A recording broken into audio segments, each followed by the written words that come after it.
Salut, c'était Voir, j'espère que tu vas bien. Aujourd'hui, je vais t'expliquer en une minute ce qu'il s'est passé dans la bande-annonce de la semaine. Alors reste bien jusqu'à la fin pour être au courant de tout. On tenait également à rappeler à toutes celles et ceux qui ne savaient pas encore, vous disposez d'un lien vers la bande-annonce officielle de Plus belle la vie juste en dessous de cette vidéo dans la description. Alors n'hésitez pas à aller voir juste après cette vidéo. C'est parti. What a wonderful world.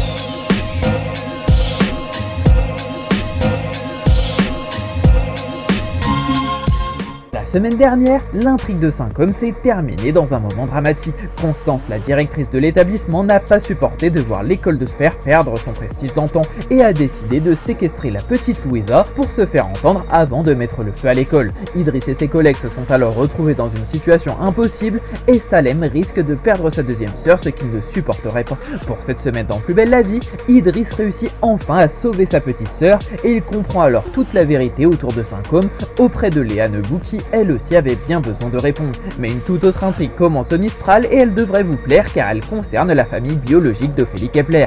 En effet, la jeune femme est confrontée à une menace imminente et Vanessa Kepler a 24 heures pour la sauver. Les tensions entre elles s'intensifient et la relation mère-fille est plus fragile que jamais. Un grand événement a également lieu au quartier du Mistral car ça y est, Gabriel et Axel vont s'unir pour la vie et un bon nombre de personnes sont heureuses de cette nouvelle. Pour fêter ça, plusieurs habitants reviennent pour une occasion marquante, le mariage de Gabriel et Axel. Mais les festivités sont troubles et des retournements de situation surgissent pour perturber la fête, sauf que l'amour entre Riva et son kiné semble plus fort que tout et plus rien ne peut les arrêter pour devenir mari. Puis, toujours concernant la famille de Gabriel, Baptiste son fils et Mathis son petit-fils sont officiellement de retour à Marseille, mais le jeune homme risque de devoir annoncer une nouvelle douloureuse à ses proches qui viendra encore une fois jouer les troubles faits au sein du mariage de son père. On ne vous dit pas encore ce qu'il a prévu de leur annoncer, mais son retour en ville pourrait peut-être durer un peu plus longtemps que ce qu'il imaginait. La vidéo explicative est terminée, j'espère qu'elle t'a plu, si c'est le cas n'hésite pas à déposer ton like et éventuellement à t'abonner pour suivre les prochaines vidéos. Salut!